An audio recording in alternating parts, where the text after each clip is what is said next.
Olá, galerinha do sétimo ano, vamos conversar um pouquinho sobre este tema, populações tradicionais e a luta pelo território. O que seriam essas comunidades tradicionais? São grupos ou comunidades que ocupam ou usam determinados territórios e recursos naturais para garantir seu sustento, para preservar seus modos de produzir e de viver.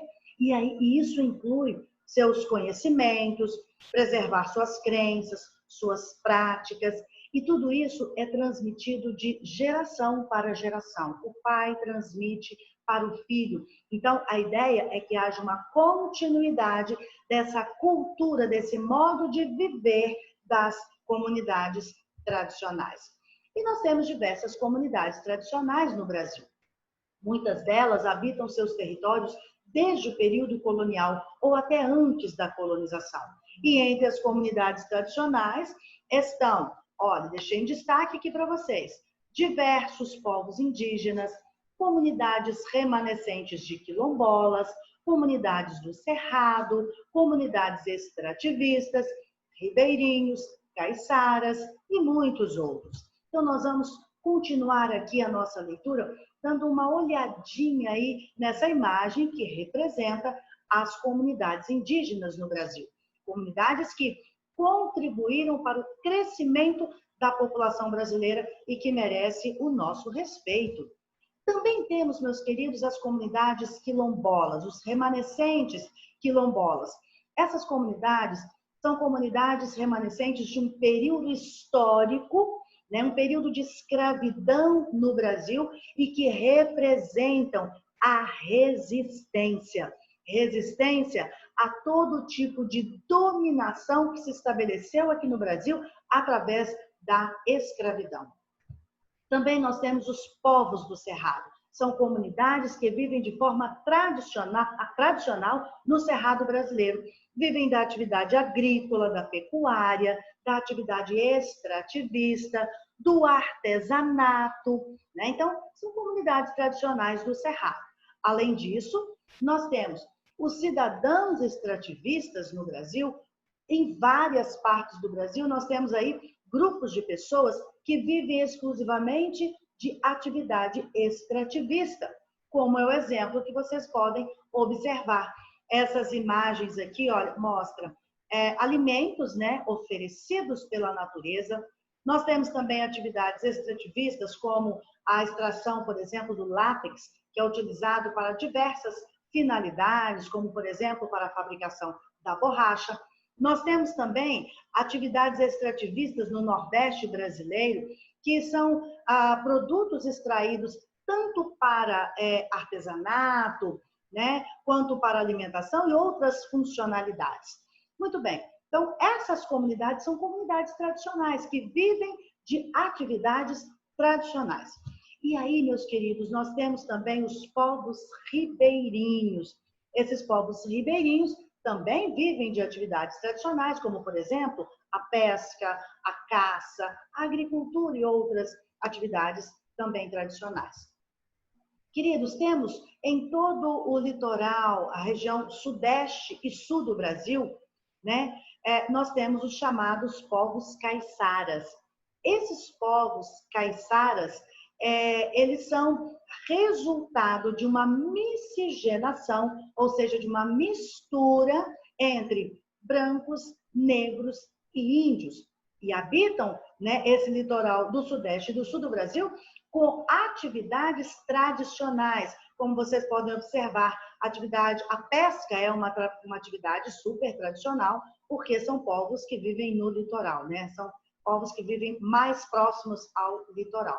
Então, meus queridos, esses povos caiçaras, eles também, como outras comunidades tradicionais, estão sofrendo com a degradação da natureza, porque eles utilizam a natureza como vida. O respeito à natureza é uma coisa fantástica, é uma lição para nós. Muito bem, meus amados. Essas comunidades todas que nós citamos, e tem outras, que nós não citamos aqui neste vídeo, eles vivem vários tipos de discriminação no Brasil. Então, eles vivem muitas adversidades. Quando eu utilizo essa palavra adversidades, eu estou dizendo que eles vivem momentos difíceis, eles vivem momentos de dificuldade no enfrentamento de todo o processo de discriminação que ocorre no Brasil. Então, veja o que o texto diz. Ao longo da história, as comunidades tradicionais, em geral, sofreram as mais diferentes adversidades. Que tipo de adversidades? Por exemplo, expulsão e invasão de seus territórios, né? Foram expulsos, né? Seus territórios foram invadidos. Vários tipos de discriminação. Então, nós podemos contabilizar aqui discriminação étnica, discriminação religiosa como principais, né? Além de outras. E, além disso, más condições sociais e econômicas. Então, as comunidades tradicionais, elas tiveram e ainda têm dificuldades de se manterem em seus territórios por vários motivos. Esses motivos são exatamente essas adversidades, essas dificuldades. Vamos conhecer quais são essas adversidades? Então, primeiro, adversidade 1, dificuldade 1, a invasão de produtores agrícolas, de pecuaristas, de madeireiros, de mineradoras, garimpeiros, para a construção de estradas, hidrelétricas e outras grandes obras nos territórios habitados por algumas dessas comunidades, como acontece com povos indígenas e outras comunidades que vivem na Amazônia, por exemplo. Então, as suas áreas são invadidas. São invadidas para quê? Para a produção, para a produtividade de outros grupos, de outros interesses, né? Para a construção de estradas com interesses totalmente diversos daqueles que a comunidade possui e que foge à questão da tradição, que foge da questão cultural. Então, essa é a primeira adversidade, invasão de suas terras por questões econômicas, por interesses econômicos. Continuando, a adversidade número 2. Nós temos a pressão do mercado imobiliário para construir casas de veraneio, como você pode observar nessa imagem, construir condomínios, hotéis de luxo em comunidades localizadas no litoral, como sofrem muitas comunidades que vivem no litoral das regiões sudeste e nordeste do Brasil. Então, essas comunidades que vivem no litoral, elas também são invadidas por interesses do capital, mercado imobiliário. Elas querem a ocupação dessa área com fins econômicos. Essa também é uma adversidade. Adversidade número 3.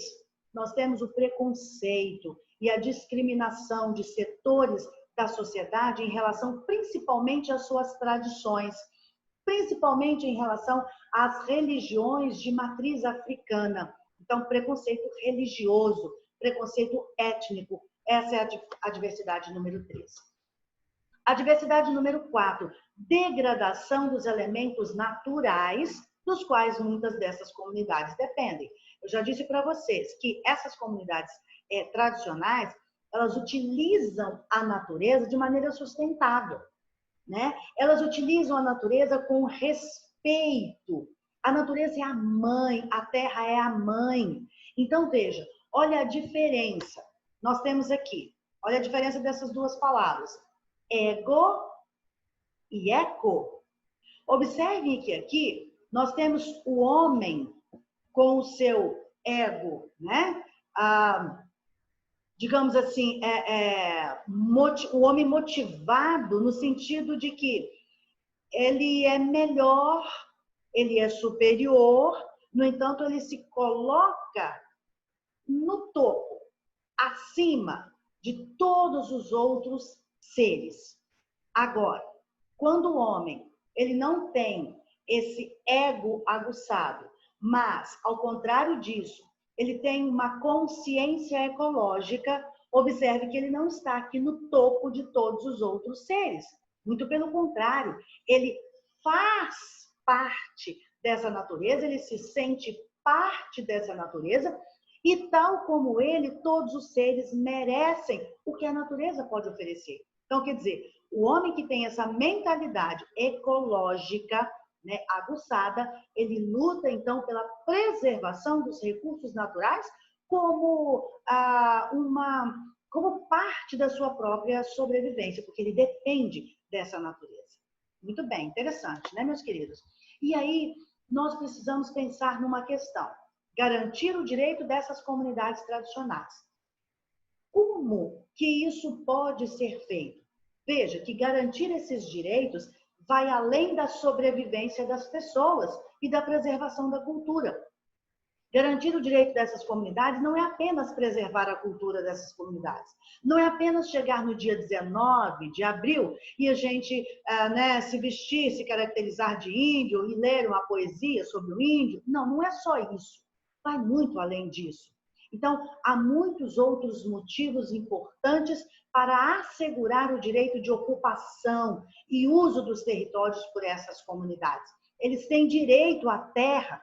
Um deles é que as práticas e técnicas de produção desses grupos geram menores impactos ambientais quando comparadas às técnicas de grande produção comercial. Ou seja, eles agridem a natureza de forma mais tranquila, mais amena, de uma forma mais respeitosa, utiliza essa natureza de forma respeitosa. Agora, a produção comercial, não. Essa agride com interesses capitalistas bem definidos. Então, as comunidades tradicionais contribuem para frear desmatamentos, contribuem para preservar os rios e córregos, por exemplo. Então, fica aqui o nosso salve aí a essas comunidades tradicionais. E aí, meus queridos, eu agradeço a presença de vocês, né? Muito obrigada. E eu aguardo vocês no próximo vídeo, na próxima aula. Um grande abraço.